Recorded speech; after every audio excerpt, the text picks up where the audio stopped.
Okay, I'm mainly going to focus my remarks on the question of giving the best welcome to those who are fleeing from Ukraine and coming to Ireland. But before I get to that, I do want to make a couple of international points.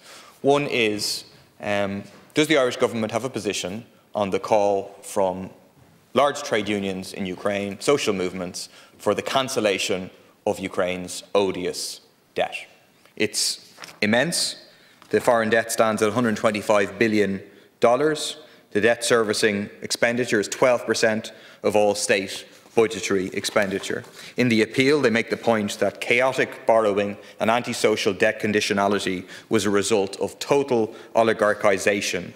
Unwilling to fight the wealthy, the state rulers kept getting deeper in debt. Loans were issued under conditions of social spending cuts and their repayment forced to economise on vital needs and apply austerity to foundational economic sectors. It's a very poor country, Ukraine. Debt servicing is contrary to rebuilding that state in any sort of just way. Will the Irish government please make a clear statement calling for the cancellation of Ukrainian debt? That would be a real act of solidarity. Secondly, I don't think the government has made any statement, and I would like the government to make a statement and a criticism about the so-called temporary suspension of 11 opposition parties in Ukraine. It's very concerning. These aren't political parties that we would share anything in common with, but between them, they had 18.3% of the vote in the last election. It includes the biggest opposition party, 2.7 million voters. And it's very concerning and, of course, reasonably likely what starts out as a temporary measure becomes a permanent ban. We've seen that again and again in anti-democratic measures introduced at times of emergency. I'll just quote briefly from the head of the Ukrainian socialist organisation, the Social Movement, which says that the government, they again don't politically stand in solidarity with these parties that have been banned and so on, but they make the point. The government is now telling several million Ukrainians that the parties they voted for are beyond the pale. It likely won't necessarily motivate them to keep fighting the invaders at the front either.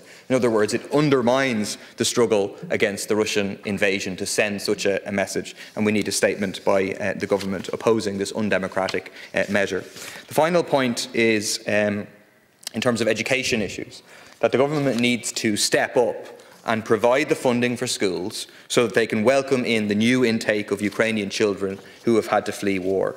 We need to hire new teachers, SNAs, and we should start by offering proper full-time contracts for those teachers currently left looking week to week for substitute hours. We need extra counselling support, psychologists available to help children recovering from the traumas of war.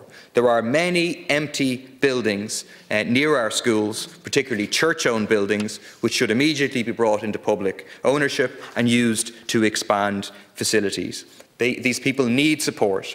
Final point I'll make is in relation to English language teachers, many of whom are currently very poorly paid and on precarious contracts in the private sector. Instead of relying on these private companies, we need to expand the ETB English language teaching programme, provide classes right across the country, free of charge and with staff properly paid and on decent contracts.